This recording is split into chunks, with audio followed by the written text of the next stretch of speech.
Wetlands and Waterways webinar. Last week, we were pleased to be joined by USDA and Army Corps to hear a little bit about their rules, regulations, and the resources they can offer to help farmers and landowners comply with those rules and regulations. This week, we're delighted to have Indiana Department of Environmental Management and the Department of Natural Resources talk to us about the same topic and kind of give us a walkthrough of their compliance program and particularly changes related to Senate Enrolled Act 389, which, as you know, made some changes to how wetlands are permitted here in Indiana, which was kind of the genesis for this conversation as we were getting calls from our members wondering what they can go do next in light of that statutory change. We wanted to make sure you had the best information and resources available at your fingertips through us. And so we wanted to host these webinars.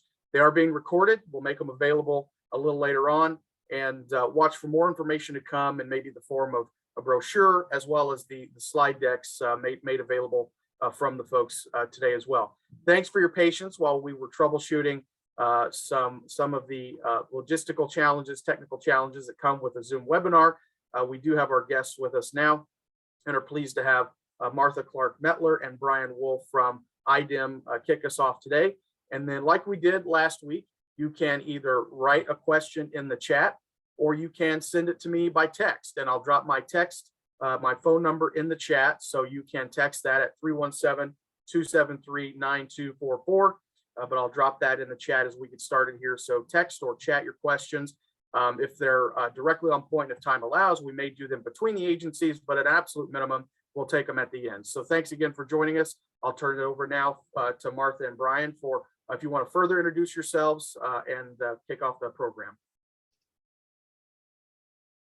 Yeah, thanks, Jeff. I'm Martha Clark Mettler. I'm the Assistant Commissioner of the Office of Water Quality here at the Indiana Department of Environment Management.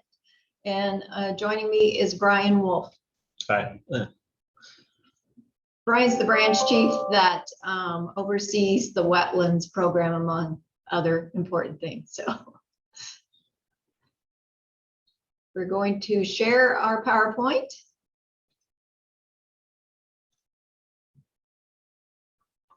Is everybody seeing that okay?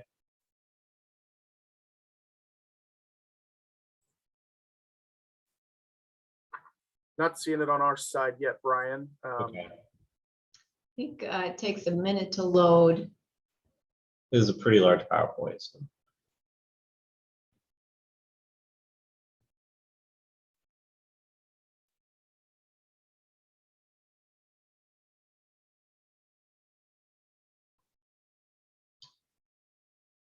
Let's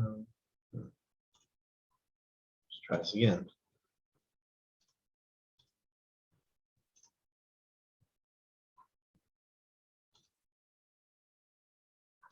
There we go. All right, Okay. there we go. Good. Cool. Didn't take the first time. All right. All right, so our focus today is to kind of give you an overview of the changes to our state regulated wetland law that were enacted with Senate Enrolled Act 389.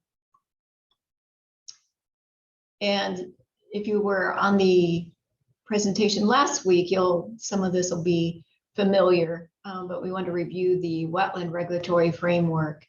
So Section 4 of the Clean Water Act authorizes the U.S. Army Corps of Engineers to issue dredge and fill permits when you're adding dredge and fill to waters. That can be either waters of the United States or waters of the state.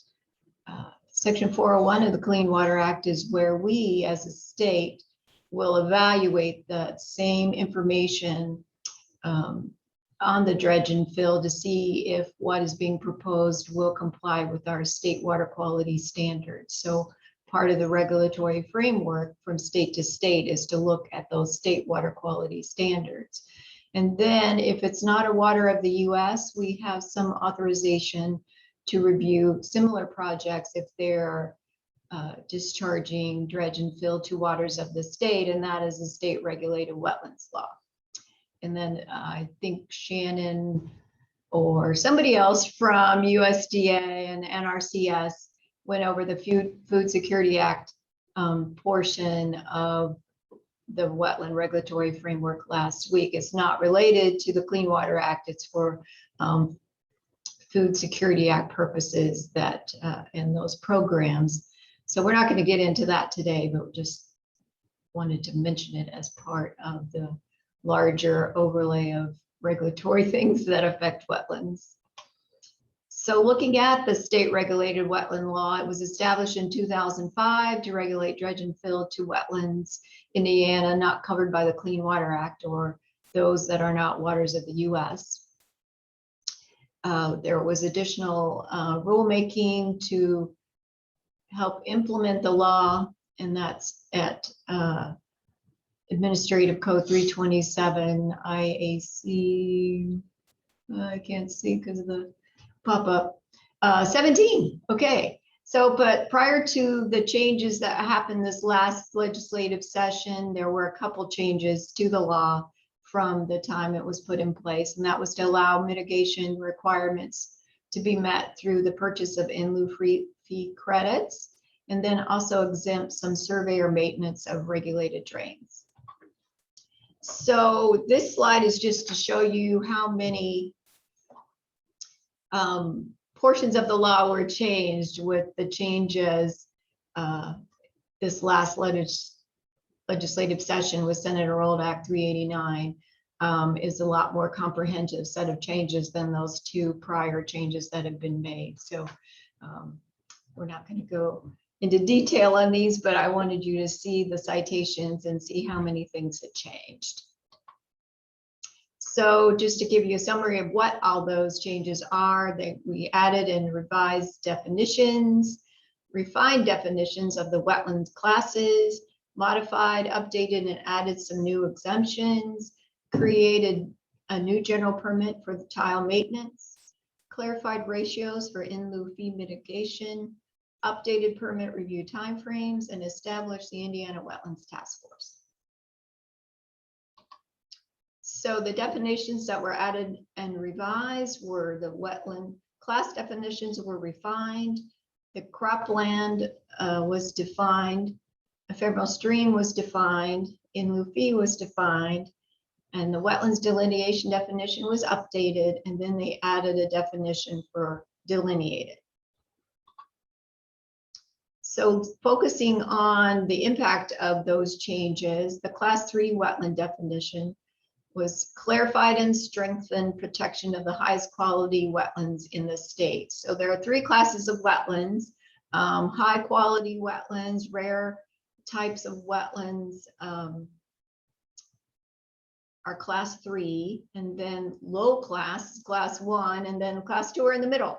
So class 2 definition was before, if it was not a class 1 or a class 3, that means you had a class 2, but they've added more detail and put in a definition that says the class 2 supports moderate habitat or hydrological functions, is dominated by native species, and is without the presence of or habitat for rare, threatened, or endangered species. So the class 1 wetland definition is unchanged. For those that would be classified as class 1, at least 50% of the wetland has been disturbed or affected. It supports only minimal, does not support significant wildlife or aquatic habitat or hydrologic function.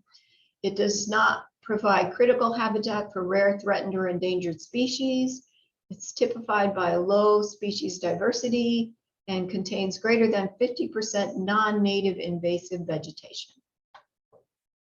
So the results of all those changes to the definitions of classes is that wetland class determinations made before April 29th, 2021, which is when the law was signed, may need to be reevaluated if you had an application in for a project. And then generally, it strengthened the protection of Indiana's highest quality wetlands. There's been a number of exemption changes. So the results of that is dredge and fill activities to the following do not require a permit. So if you are doing a dredge and fill project in a state regulated wetland that has been defined and determined to be class 1, you would not need a permit for those impacts. A class 2 wetlands delineated at not more than 3/8 of an acre would not need a permit. And if there are multiple wetlands that exist on a tract, the exemption is limited to 60% of the total acreage of those wetlands delineated at 3/8 of an acre or less. So that's kind of similar type of exemption, but they've just adjusted kind of the ratios there. Any stream identified as ephemeral by an approved U.S. Army Corps engineer jurisdictional determination would not need a permit. Class 2 wetlands delineated at 3/4 acre or less located within the boundaries of a municipality would not need a permit, but there might be local regulations that would require permits. So we strongly encourage anyone doing projects to verify whether there are any local requirements that they need to meet. This exemption overrides the class 2 3/8 of an acre exemption. So you get a slightly larger exemption in terms of acreage if it's within the boundaries of a municipality. And one that might be important to this audience is farm wetlands on active agricultural land. Agricultural activity must have occurred in the preceding 5 to 10 years. If it's been within the last 5 years and that can easily be shown, then that would be an exemption. If it's been longer than 5 years, up to 10 years, you would need an Army Corps delineation to kind of show the history in a little more detail on that site. They've added a new tile maintenance general permit. So wetlands which have reestablished over failed drainage tiles qualify for a general permit for maintenance that is necessary to restore the drainage of the land adjacent to the wetland, but does not have the effect of draining the wetland itself. So big kudos to my staff. We were able to pull together and public notice the issuance of this new general permit in record time. It was placed on public notice on May, and it was issued in July, and it actually went into effect at the end of July. That permit for that tile maintenance is in effect for 5 years. Tile maintenance in class 3 wetlands require an individual review of information showing the location and area needed to be disturbed and a lack of reasonable alternatives to the disturbance of the area. So there's not a lot of tile drainage in class 3. So we're hoping this one would not be a significant change really, but it is available in certain situations. So other changes, they made a clarification to the in lieu fee mitigation ratios. They are the same as on-site mitigation ratios. Before, when you were trying to mitigate off-site, that was a higher mitigation ratio to kind of make up for the spatial change, and ensure that there was appropriate mitigation. But now if you're doing in lieu fee, it would be the lower ratio as it is for on-site mitigation. The permit review times for us here at the agency have been reduced. For an individual state regulated wetland permit, it's reduced from 120 days to 90 days. And then also the 401 certification review time has been reduced from 120 days to 90 days, but you must have done a pre-filing request as required by the Army Corps regs and EPA regulations, made 30 days prior to the submission of your permit application. That allows us to give you some advice to make sure you have a complete application and that you've taken any opportunities that the law may provide to make your project more environmentally friendly, but also helps you expedite it. The law also established the Indiana Wetlands Task Force, which is comprised of 14 members, and they are to review and study wetland-related issues in Indiana. and make recommendations to the General Assembly by November 1st of 2022. So when all is said and done, what you really probably still want to know is if I need a permit. So there's some major questions here, and I'm going to turn the presentation over to Brian at this point. Right. Thank you, Martha. So when you're looking at this, like, what is a wetland? So how do we figure out if it's a wetland? So there's three things that Army Corps would look for when they're trying to establish if something is or is not a wetland. So does it have hydric soils? Does it have hydrophytic vegetation? That is vegetation that likes to grow in wet conditions. And does it have hydrology? That is, does the water get to it? The second piece of that wetland question is this wetland regulated by the WOTUS? Is this water of the United States regulated by Army Corps? Or is it regulated by IDEM under the state regulated wetland law? Then after you get that question answered, you have to figure out what type of wetland it is. If it happens to be a state regulated wetland, you have to figure out what type of state regulated wetland it is. Is it a class 1, a class 2, or a class 3? And that would determine what type of permitting you would need to go through, and if there's any exemptions you might qualify for should you be impacting that wetland. And it also affects the mitigation ratio. So if you are impacting a class 3 wetland, you will have to create or buy more credits than if you were to impact a class 2 wetland. And then the last question is does my activity even require a permit? There are certain things you can do in a wetland that doesn't constitute or create fill, and you wouldn't even need a permit for. So the way Army Corps does this, and the way IDEM helps out when we help out people when we're trying to evaluate if something is or isn't a wetland, they use the 1987 U.S. Army Corps of Engineers Wetland Delineation Manual.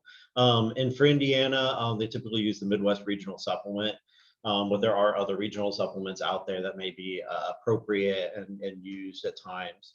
So this is what Army Corps will use. This is the manual. It's publicly available. Anybody can look at it. It's what wetland consultants out there would use when they're evaluating a wetland for you as well.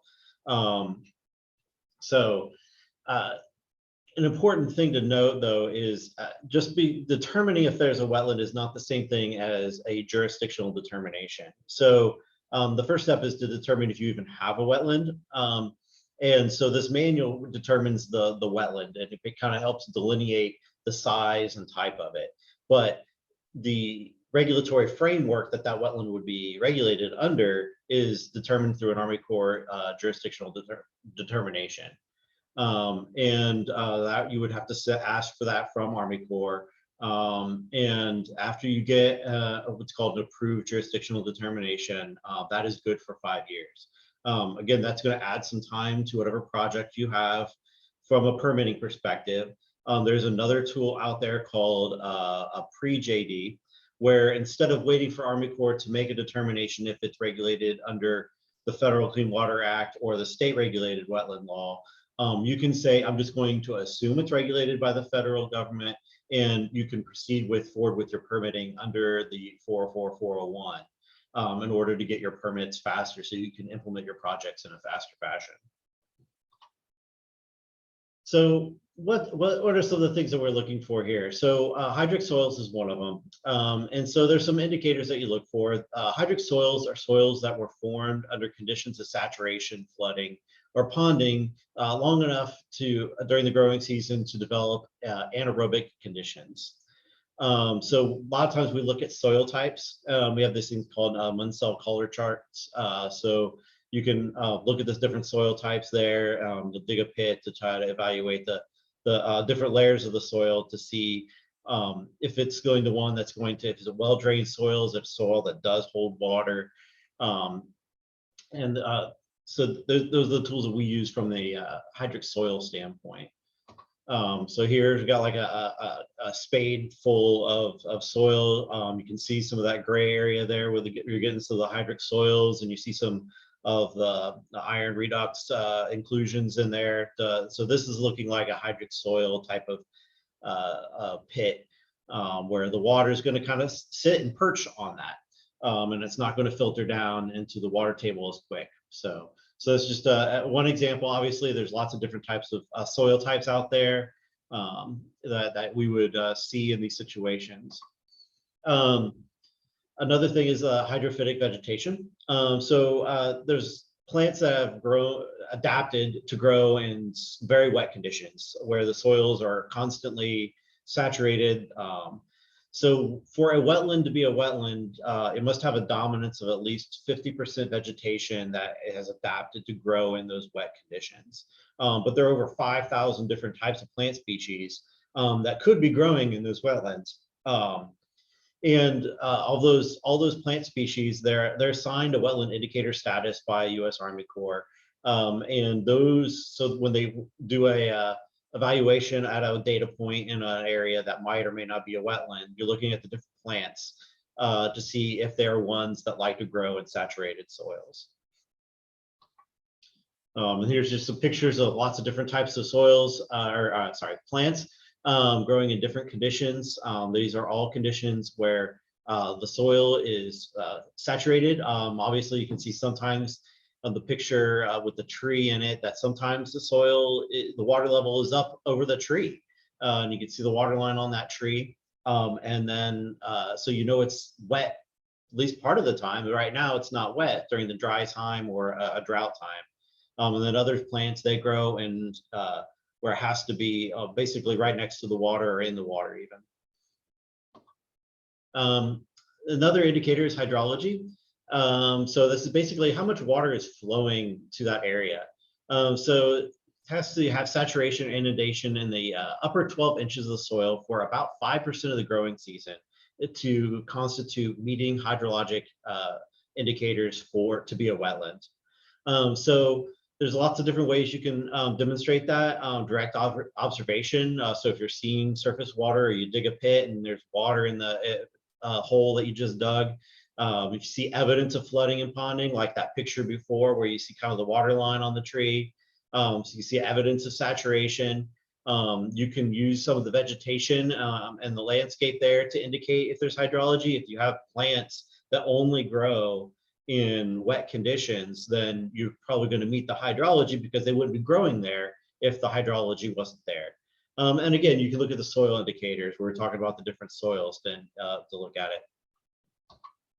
These are some pictures of some hydrology, some tools that we use. Direct observation. We go out to the site, we look, we do pits, we look to see if there's water standing in the area, what type of plants are there. We also use aerial imagery. And see the picture down on the bottom right, you can see some open areas where you can see some water standing. You can also see some darker areas of soil, which would indicate that there's some hydrology there as well. But most of the time we like to field verify those too. But it is kind of an indication that hydrology may exist in that area and that it requires a closer look. So then it gets to the class of the wetland. So if it's determined after you go through all those things that it is a wetland and that it is regulated by IDEM and not Army Corps, then you will need to class the wetland. As part of the directive that we got from the Legislative Act, they wanted more reproducibility and consistency in the evaluation and classing of the wetlands. So our efforts to do that, we developed a wetland determination worksheet. We did a webinar a few weeks ago on this new sheet. It is still in draft form. We are still getting feedback on this particular sheet as to its usability. But if you go to IDEM's webpage for the isolated wetland part, there is a link to a webinar, a recording of a webinar, where we do walk through this in a lot of detail. So if you're more of a technical person and you want a technical breakdown of this, then you can watch that video. So again, this is not necessarily new to the process, but the form is new. So this is the type of thing that our wetland specialists would look at when we're trying to determine a wetland type. So that's what we have, but we want to have it be a little more reproducible. We would expect a wetland professional or the person submitting the application to fill this out and check the boxes as to the conditions they're seeing on the wetlands that they plan on impacting. And then there's text boxes within the form to elaborate their answers. Obviously, there's lots of different types of wetlands, lots of different topography, lots of different situations. Trying to condense a 2-page form that meets every single situation perfectly is pretty impossible. So that's why we left the text box area for people to expand and explain so we can get an accurate classification done. It is also important to note that this form would need to be done for each individual wetland on a site. So if there are, say, 4 different state regulated wetlands on a site, we would have to have a form for each one of these to determine class, because some of them have exemptions, qualify for exemptions, and some of them may not. So that's why we would have to look at all of them. We are developing guidance. It should be released very, very soon. Technical guidance on how to fill out the form. You'll notice too, when you're going through the form, that we tried to follow the law pretty much to the letter. A lot of the language that is in this form comes directly from the state regulated law itself. So we tried to take the law and implement it the way it was written. So then the last question is what does my activity even require a permit? So if you're placing soil or rock or sand or gravel, if you're putting in riprap, if you're putting in a pipe or a culvert, if you're installing a tile through a wetland, if there's a dredge, if you're dredging an area of the wetland, if you're creating a dam, those all would require permits. If you're doing what's called mechanized land clearing, so you're putting a bulldozer blade down, you're removing root wads, that constitutes fill as well, and you'll need to get a permit. And then, so those are all different type of things that you would have to look at from if you need to get a permit from IDEM. So if you have any questions on that though, you can always contact IDEM. Or another tool that you have, if you don't want to pick up the phone, you can get on this webpage. It's called it's the Waterways Inquiry Request. And our partners at DNR will expand on some of their processes later, but basically what this does is you can get on this webpage, you can put in the information about your project, you click the area that you're planning on impacting and what you're planning on doing, and you submit it, and you will get a overview determination from IDEM and DNR as to if the activity does require a permit from either of the agencies. And it is intended to be used for everybody. We get everything from, people are very cautious and they want to know, can I put my mini barn here, all the way to housing developments. So we get requests from lots of different people in lots of different ways, and we try to respond within 7 days to submitting an inquiry. A lot of times it's faster even. But this will give you one response from both DNR and IDEM as to if your activity requires a permit. So we highly recommend the use of this tool if you need an answer. And the other options, you can always pick up the phone and call the agencies and walk us through what your project is, and we can give you an answer that way as well. So that is the end of our presentation. Jeff, do you want us to take some questions now, or are there any questions, I guess?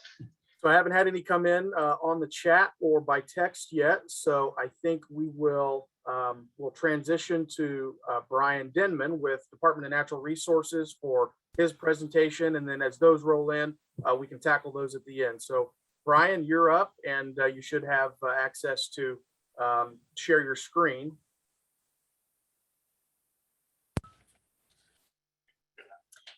Are you guys able to see our screen? Yes, looks great. Brian's going to pick up the second half of our presentation. This is Jennifer Ware with DNR Division of Water. And I am the section head for the technical services section. Our section processes and reviews permit applications submitted for construction activity within the floodway and along our waterways and lakes here in the state. Today, I'm going to be discussing the Flood Control Act specifically and focusing on exemptions and general licenses that are associated with that. The Flood Control Act requires prior approval from the DNR Division of Water for any construction in the floodway, including an obstruction, fill, excavation, or the construction of a building.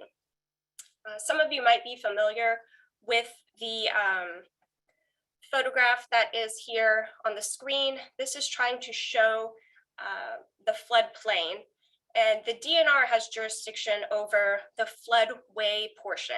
The floodplain is comprised of two different pieces.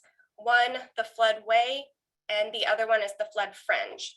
The floodway is the area that's needed to convey the flow of the moving water during a flood event. And the flood fringe area is usually just the land inundated or the pooling areas of the adjacent land around a stream during a flood. Again, a lot of people confuse that the DNR has jurisdiction over the entire floodplain, when in reality, it's really just the floodway. The DNR does have jurisdiction. And so what I want to focus on now is exemptions and general licenses. I have a number of exemptions and general licenses that are covered under the Flood Control Act and under the floodplain management rules. And most of these allow for work to be done in the floodway. And they are usually concentrating on what we view as more minor projects and do not require extensive review. And in most cases, you are able to do this type of activity by just meeting some general guidelines or meeting some general conditions, and you are able to do the work without notification to the department. One of the exemptions that I like to always start with is determining whether or not your stream that you're working in or will be impacted by your project has a drainage area of greater than 1 square mile. The DNR Flood Control Act requires jurisdiction at a stream with greater than 1 square mile. So if you are working in a stream that has a drainage area of less than that, then you don't need a permit under the Flood Control Act. There's two different online tools that I find very helpful to determine what the drainage area is, if you are not familiar with what the drainage area is for the stream in question. And that one of them is the USGS Stream Stats. I have the link for that map here. It is a really great tool, interactive map that allows for you to search by address and zoom into the stream in question, and you're able to click on that and it will spit out what the drainage area is for the area. The other tool that you can use is actually on the Division of Water. It is our online research center. We also refer to it as Do Work. It is available on our website. And you can do search in a similar fashion. We have a layer that has streams and the drainage area that is identified. It works in a very similar fashion to the Stream Stats website as well. So those are great resources to determine whether or not you are in a drainage area of greater than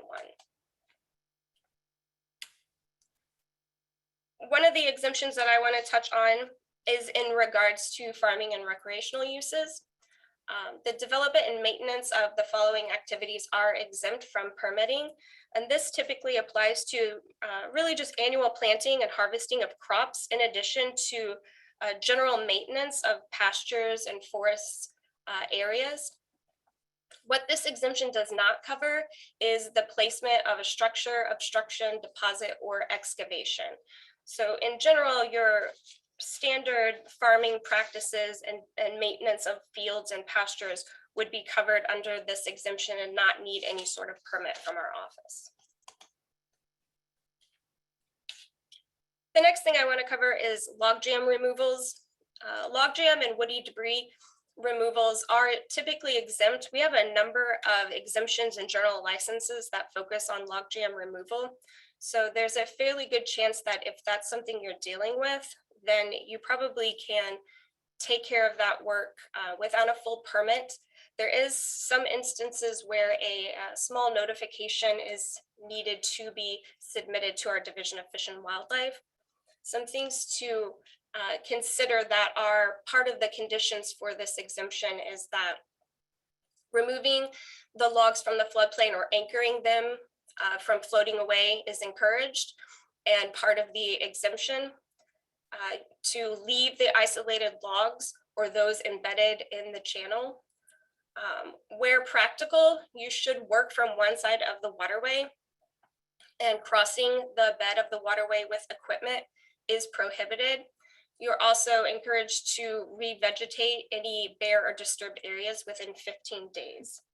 We have a really great decision tree on our website. It's referenced here, and it will walk you through the general license and exemption criteria for logjam to kind of get you in the right direction. As I mentioned, there is one instance that does require a small notification form submitted to DNR Fish and Wildlife, and this decision tree will walk you through that and point you in the right direction. There is a little bit of different thought process when you are dealing with a logjam or sandbar removal that's associated with a bridge or immediately adjacent to a bridge. This type of activity is still covered and authorized without any written license from the department. However, equipment in the stream is really not encouraged in this instance because of the presence of the bridge. So as long as the equipment is operated from the bridge or the banks within the existing right-of-way and no equipment is in the stream, then work can be authorized without any permit or prior authorization from our office. You do also need to make sure that any access corridor for the placement of equipment does not extend more than 50 feet beyond the right-of-way, and that the logjam or sandbar that is being removed is located partially or exclusively within the right-of-way. Again, with these types of activities, you do always want to make sure that all of the material that's being removed is then placed and located outside the floodway or in an upland location. The final thing I want to say about log jams are those associated with beaver dams. There are instances where there is a beaver dam, and that is simply just viewed as a woody mass debris, and the logjam exemption would be encouraged to be used and able to remove the beaver dam by using the criteria in the logjam exemption and general license. Now, a beaver lodge is considered a home for the beavers where the beavers are active and living. And if there is a need to remove a beaver lodge due to an obstruction or causing backup in a stream, that's kind of a different game, and you would need to reach out to our Division of Fish and Wildlife. In order to remove a beaver lodge, you do need a nuisance wild animal control permit from the Division of Fish and Wildlife. And I have some contact information and website references for that. Switching gears a little bit from all of that logjam and debris removal, I do want to touch base on another exemption that is in regards to reconstruction or maintenance of regulated drains. This is in reference to county drainage board projects for maintenance or reconstruction activity on regulated drains. If the total length of the stream is less than 10 miles, then there's no permit requirement for that work, as long as it is a reconstruction or maintenance project by the regulated in a regulated drain. There is one thing to note here. In certain cases, a county can designate someone as an authorized representative for the county in order to do work in a regulated drain and still use this exemption. You would want to make sure that the county is providing documentation that they are an authorized representative, and that they have that on hand when doing the work. if there are any questions about that, definitely make sure to check with the department just to make sure you have everything in place. Another exemption is the state and county rural bridge exemption. This does allow for a state or county highway or bridge to be constructed or reconstructed. And the exemption applies where no permit is needed if the bridge is being located in a rural area, the upstream drainage area is less than 50 square miles, and in addition, relocating utility lines that are associated with the bridge do fall within the exemption if they are confined within the right of way. We do have a very extensive definition of what rural means. Everyone has kind of their own interpretation. This is the definition that we use listed here on the bottom that is used to define if the area where the bridge is being placed is rural and it would potentially meet the rural bridge exemption. Switching over really quickly to general licenses that we have under the flood control or the flood management rules. We do have outfall structures that can potentially apply where a permit is not needed and they can be installed under the general license criteria. The general license does apply to outfall structures, actual pipe structures, in addition to outfall swales. Full details and criteria are listed in our floodplain management rules that are referenced in 312 ICA 10-5. One thing that I will point out is there is a size criteria for outfall structures. The general license does state that the size of the outfall pipe must not exceed 10 square feet in cross-sectional flow area. And that does calculate to roughly be a maximum of 5.5 feet in diameter. So if you are looking to install a pipe of 3.5 feet or smaller, then it could potentially meet the general license. For swales, the size criteria is not to exceed 5 feet as measured from the lowest bank elevation to the bottom of a swale, and it must not exceed more than 30 feet wide. Another general license we have is the creek rock removal, and this one is split up into two different parts regarding if you are working in a non-navigable waterway and or a navigable waterway. Both of these require ownership and written permission, regardless of the type of waterway. For a navigable waterway, you may remove up to 25 cubic yards per year, and the rock can be removed by hand, handheld tools, or a scoop type excavating equipment. If you are looking to remove more than 25 cubic yards in 1 year, you can do so, but a notification needs to be submitted to the Division of Fish and Wildlife for prior authorization. And in this case, there is a maximum amount of 50 cubic yards that can be removed. For navigable waterways, the amount is restricted to only 10 cubic yards of material that can be removed per year. And in this case, the rock can only be removed by hand or handheld tools. There's no use of excavating equipment in a navigable stream. And if you're not sure whether or not the stream you're looking at is navigable or non-navigable, we do have our navigable waterways roster online, and I have referenced that here for you. One other general license is our utility general license, and this is covered under the floodplain management rules similar to the outfall structures. We do have utility work that may not require a permit from the Division of Water. Some of the criteria to point out is that the utility line must cross perpendicular to the flow of the stream or not exceeding 45 degrees in on either side. The line should not parallel a stream for more than 50 feet in the floodway unless it's contained within some sort of right-of-way, maybe a bridge or a roadway right-of-way. In addition, there must also be 3 feet of cover between the line and the lowest point of the stream bed. So we've covered quite a handful of exemption and general licenses. So what if your project does not qualify for one of those exemptions or general licenses? There's a pretty good chance that you might need a permit for the project that you're looking to do. But I would definitely encourage you to reach out to our technical services staff in order to ask any questions about permits that are needed and what the requirements are as far as what needs to be submitted.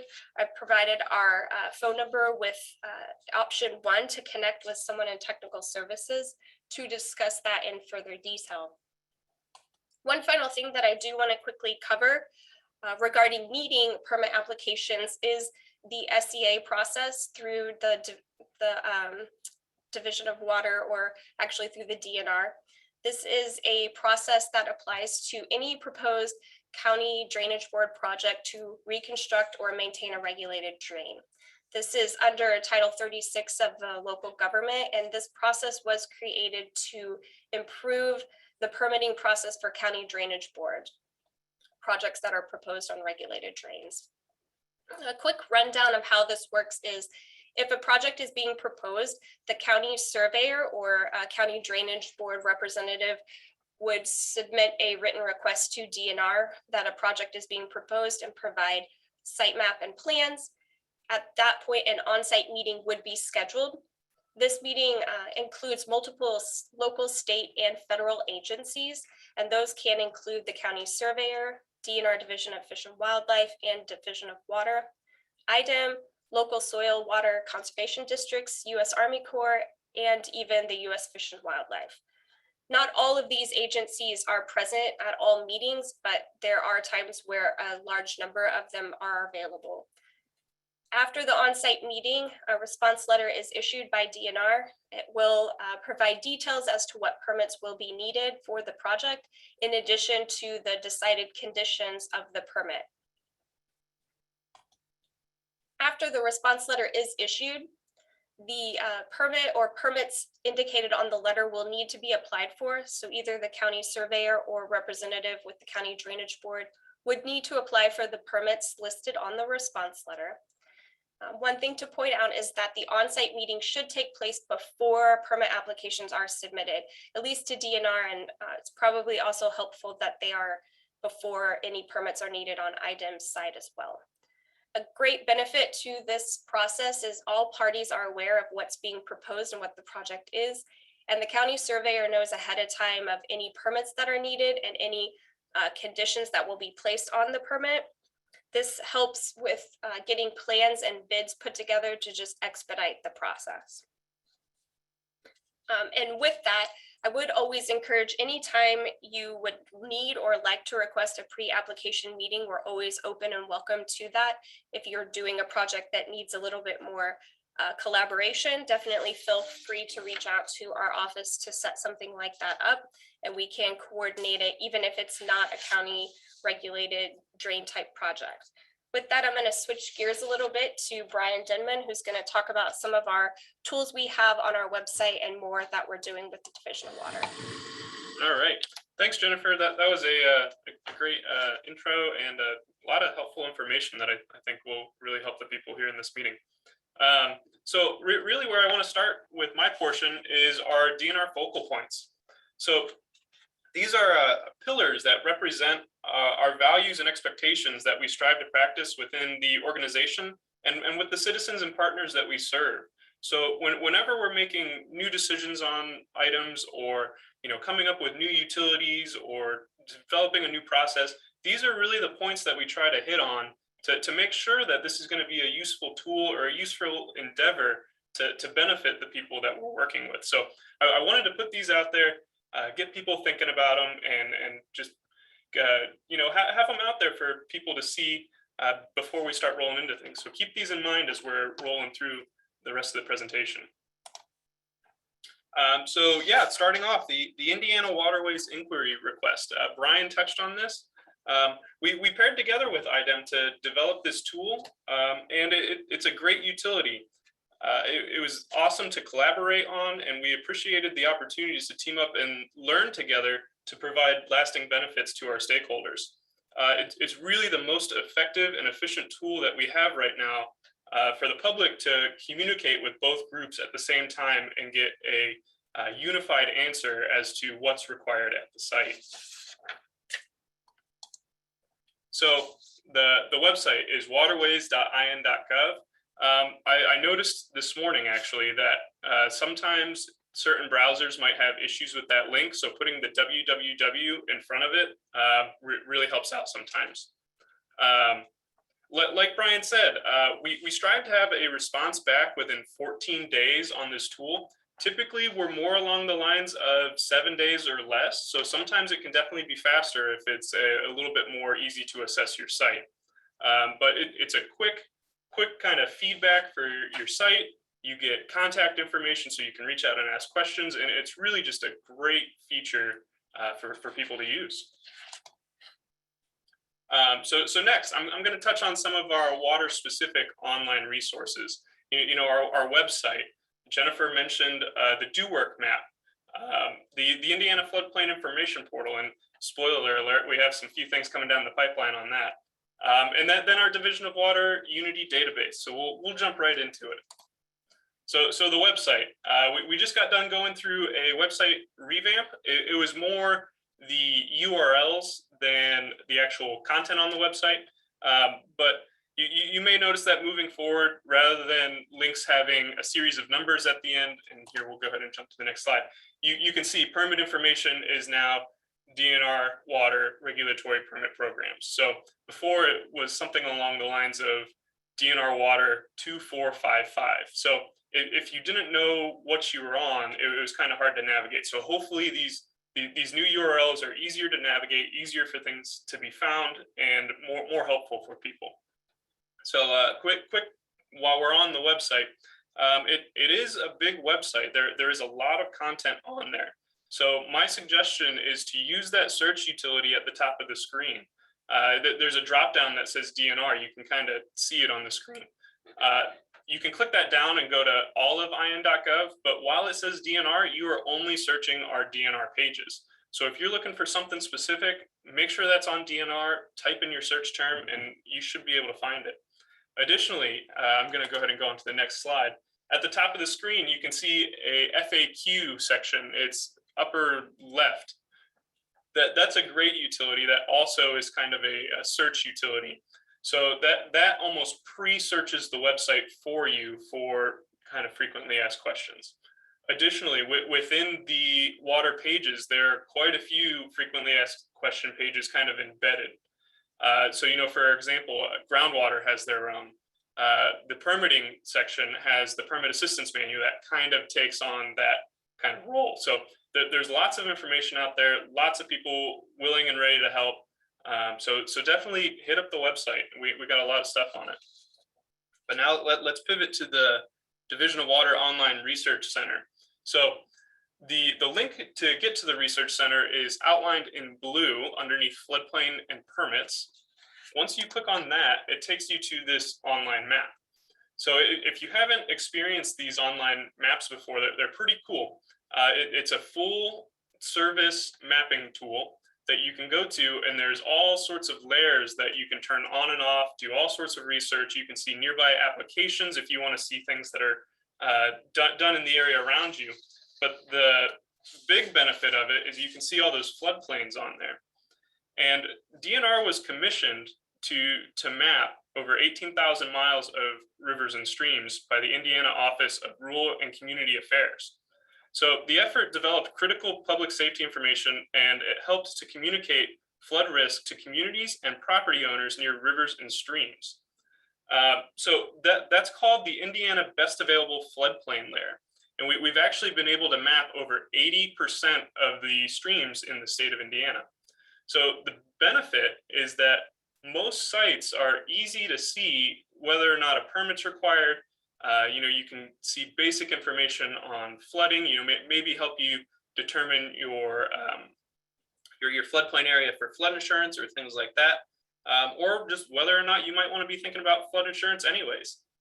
So it's a great tool. It's awesome for people to get on and see the nearby applications.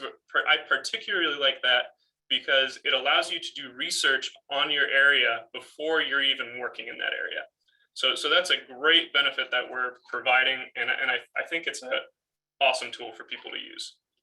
So next, the Indiana Floodplain Information Portal. This is a mapping application that provides floodplain information for waterways, and it's to help citizens determine their flood risk in an effort to minimize flood damage. It primarily uses the FEMA published floodplain data and the floodplain data from various DNR approved resources, such as that best available data. And it provides comprehensive coverage of floodplain information for the state of Indiana. Really, if floodplain information is available, this is a faster response when it pairs with the best available floodplain data. So next, this is just a brief screenshot of how it currently looks. But like I said earlier, spoiler alert, we're working on a new tool. So we're calling it INFB 2.0 right now. We'll probably drop that 2.0 once we finally go live. And currently, we are on track to go live at the end of September. So you might start seeing some presentations out on this at various sources. I know Dave Knipe will be presenting at NAFSM in a couple weeks on it. So new functionality, we are automating the process. So what could take up to a few weeks, a month maybe, now can commonly take place in less than a minute.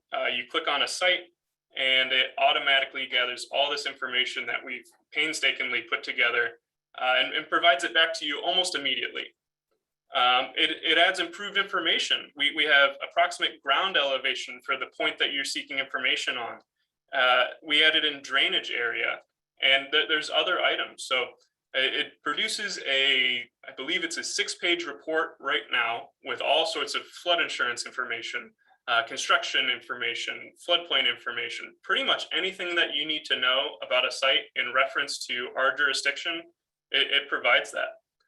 Additional capabilities of it is that we can maintain it in-house. So this current INFB tool, whenever we would need to make any sort of major changes to it, we would need to bring in a contractor to program it for us. This new tool, we can do it all ourselves. So we should be able to keep it up to date and keep everything moving smoothly on it at a much better rate, and kind of withstand the test of time is the goal.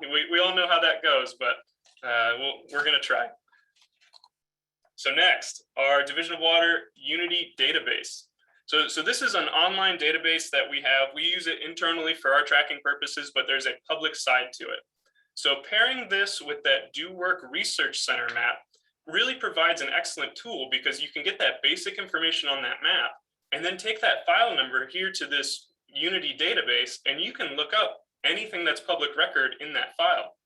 So we went live with this database in May 2019. We're still working on it, still working out the bugs and everything, but it's great for what does work and what it does do. So the one thing that sometimes causes a little hiccup in this tool is that attachments, so any sort of plans submitted on a file, anything like that, when we transferred to this new system, some of the older files had all of those marked as not public record. The issue is we need to go through them manually, all the records going back forever, to see whether or not those images are public record or not. So what we request is that if you get onto that site and you find a file that you're researching and it doesn't have attachments, please just reach out to us and we'll go on the back end, do that review on that file real quick and enable those for viewing. So it shouldn't cause too much of a disruption in your research, and it's really just with the sheer number of files, it's what we can do to keep up. So bear with us while we work on this, but it is a great utility to pair with that research map and see what's going on at a site. So with that, I'm going to wrap up. Here is some contact information for us. Again, seeing that bottom, waterways.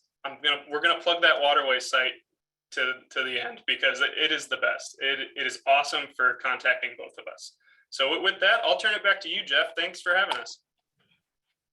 Thank you, Brian and Jennifer. Great information. Appreciate that. We did start to see some questions come in the chat. So I'll go back up and Brian Wolf and Martha, you may want to be prepared as well. I think I saw a couple that looked like they might be relevant for you, but So first, Jennifer mentioned that a sandbar in a stream can be in the right of way. Can you explain what the right of way is within a stream?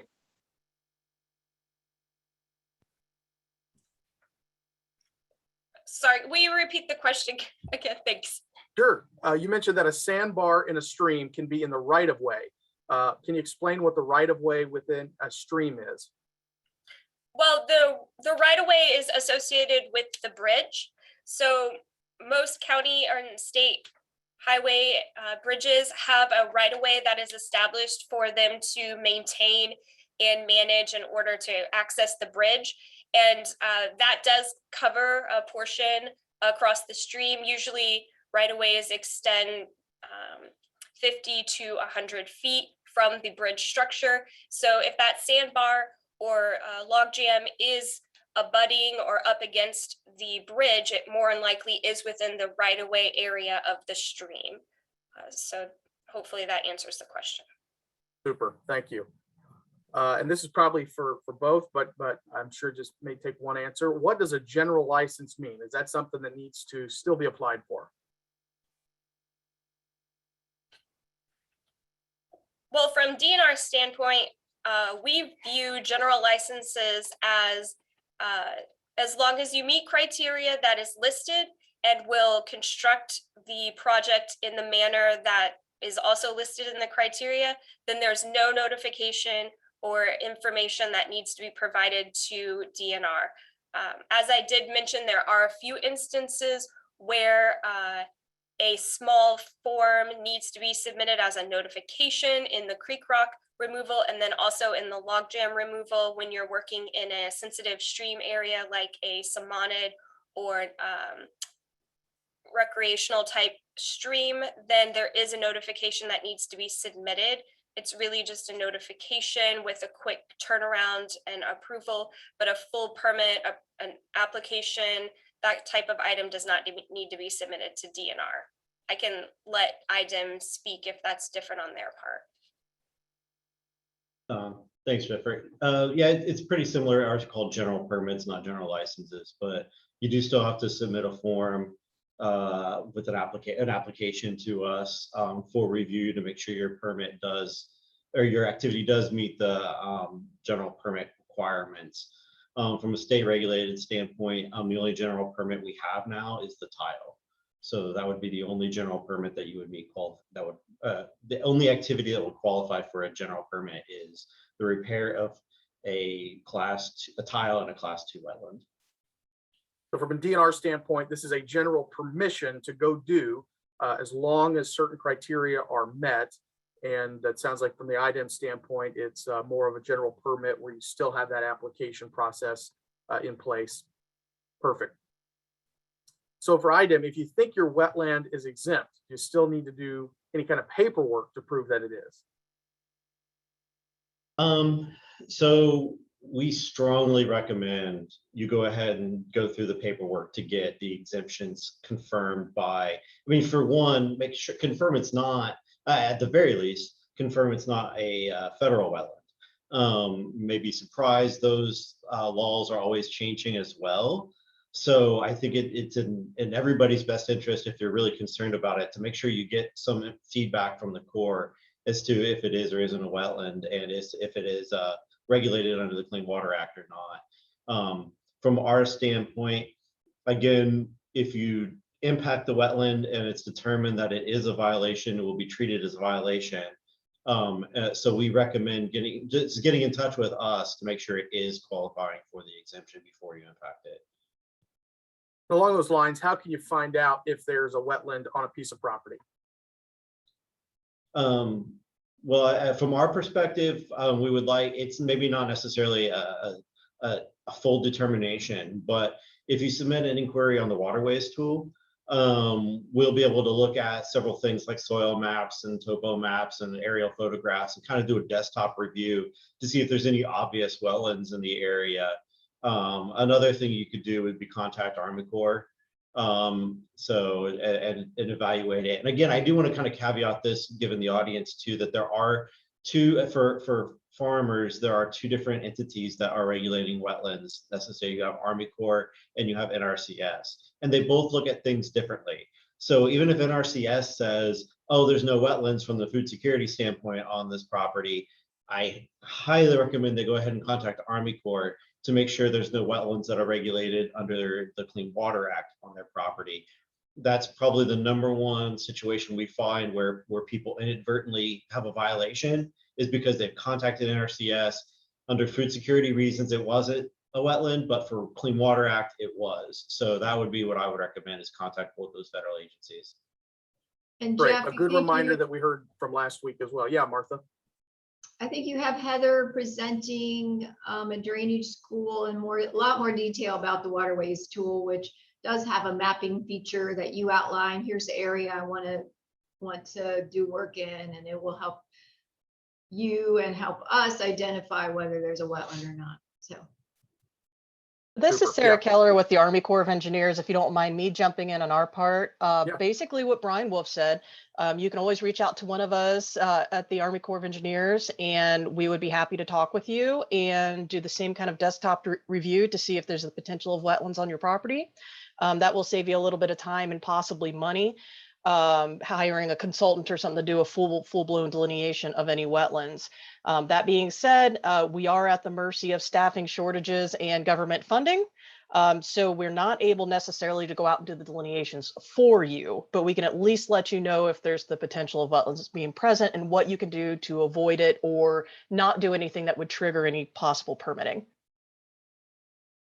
Well, Sarah, since you spoke up, I think this question's for you, really. The last one here in the chat is, are all navigable waterways Army Corps jurisdictional, and are all Army Corps jurisdictional waterways navigable? That's a great question, because there's a lot of confusion on that. They do not match. So the Corps has a list on our website for each district in Indiana. There's 3 districts: Chicago, Detroit, and Louisville. And Louisville's the lead district simply because we have the most territory, so to speak. Those lists are, like I said, posted on the website.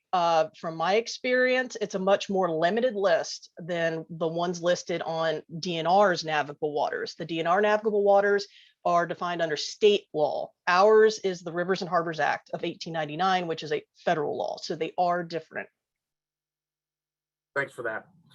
Jennifer, maybe for you, you touched on regulated drains and the authorized representative that the county can allow somebody to go do that work in a regulated drain for them. Touch on that and maybe what DNR looks for in that authorization relationship. And then maybe a little further, what's the jurisdictional overlay when there's a county regulated drain, work's being done in that, and it's in the floodplain? Well, if a permit is needed for the work in a regulated drain, as I mentioned in the presentation, there is an exemption that does not require permits if the stream that's being worked on has a length that is less than 10 miles. So if a permit is needed and it is being processed through the Division of Waters under the Flood Control Act, if someone is operating as a representative for the county, what we would potentially look for is some sort of letter on letterhead from the county or representative from the county drainage board that states they have authorized this person as a authorized representative to do work under that law for regulated drain maintenance or reconstruction, and they're applying for the permit on behalf of the county drainage board. That's essentially what we're kind of just looking to know, that all parties are aware and on the same page with the project moving forward. And what was did that get all your questions, or was there a follow-up one? Maybe a little more, that's helpful. Maybe a little more detail of, sometimes we get questions of, well, I'm permitted to go do the work on behalf of the county, but I still have to get a DNR permit. Wait a minute, I thought all I needed was the county. Maybe talk about where your jurisdiction overlaps a little more. So I'm trying to see if I fully understand your question. There are instances where someone does need an authorization from DNR, but then there are other local jurisdictions that require permits on the local level. So as I stated, our DNR jurisdiction is in the Flood Control Act and what is being worked on in the floodway. And when you are an authorized user to do the work under the County Drainage Board, then really just getting a permit from the DNR, I would assume would suffice because the county is already aware of the situation and what's taking place. Super. David, I see you unmuted. Anything to add there?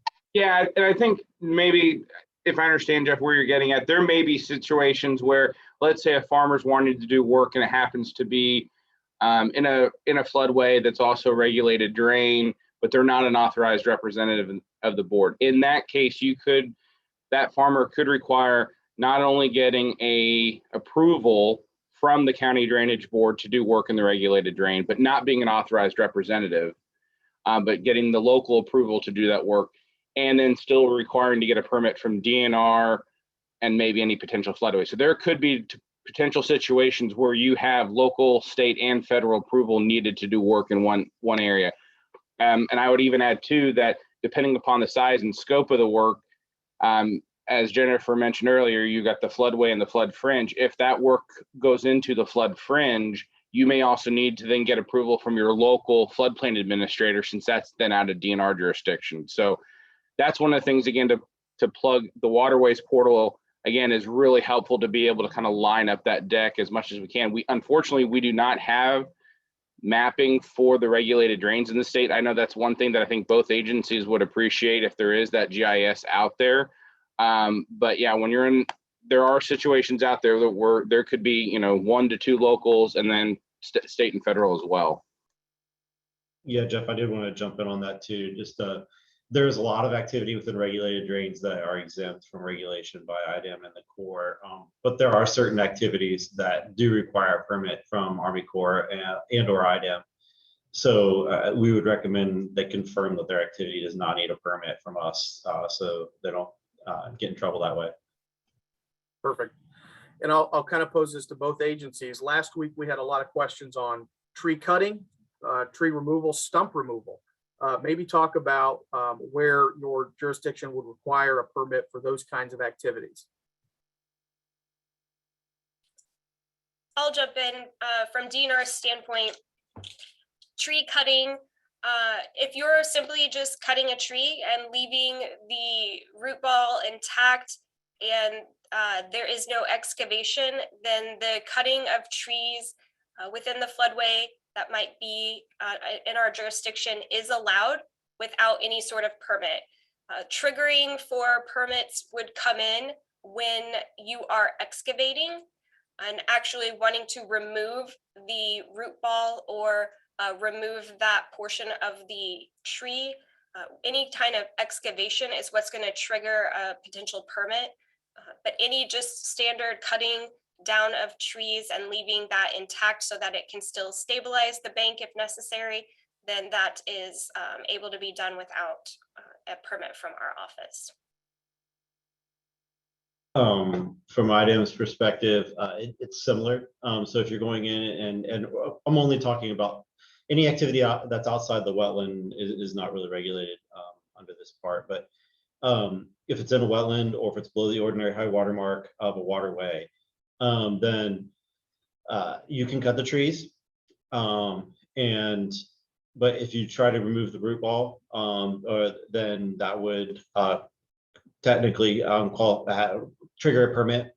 If there's mechanical clearing, if you're using heavy machinery to go in and remove the trees, that could cause rutting and fill within a wetland, and that may also require a permit to obtain a permit in order to do it. So basically, mechanized clearing of the woody debris would technically qualify as a permit. Thanks, Brian. And while you're unmuted there, we've got a question kind of relating to a failed drain. So we've got some drains that were placed in the early 1900s let's say a potential wetland has formed because that had a regulated drain routed through it, or even a tile drain. Do we now have to go around? Why can't I do maintenance on an existing drain without a permit? The wetland only exists because the drain failed in the first place. Well, I think it's how long was it? The, the the question of how long ago it failed is an important consideration in that instance. So, and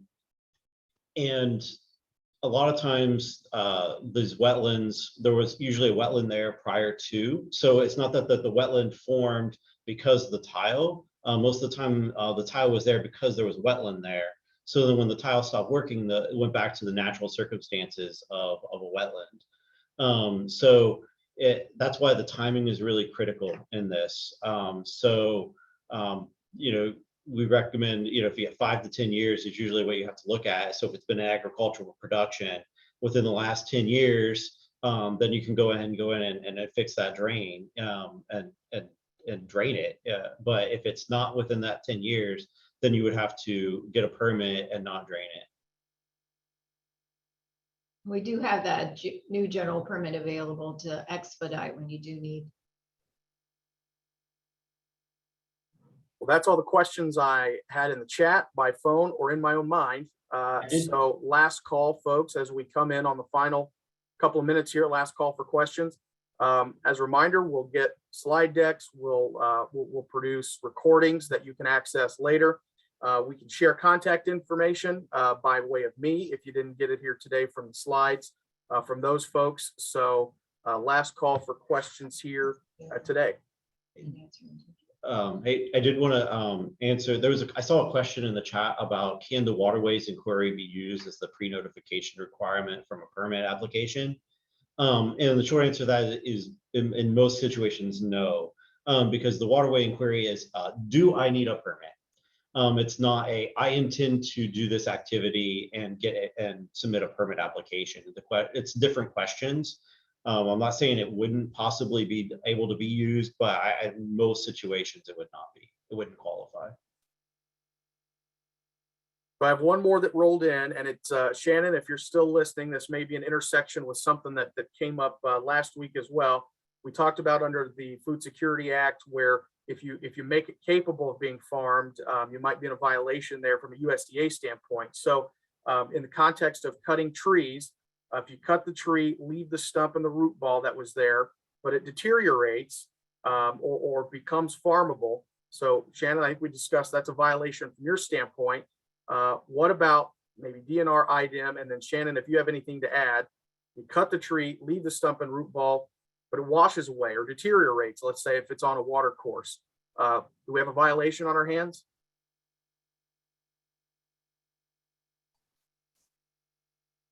From DNR standpoint, I would say there's not a violation if, are you saying the tree washes away or the dirt around the root ball washes away?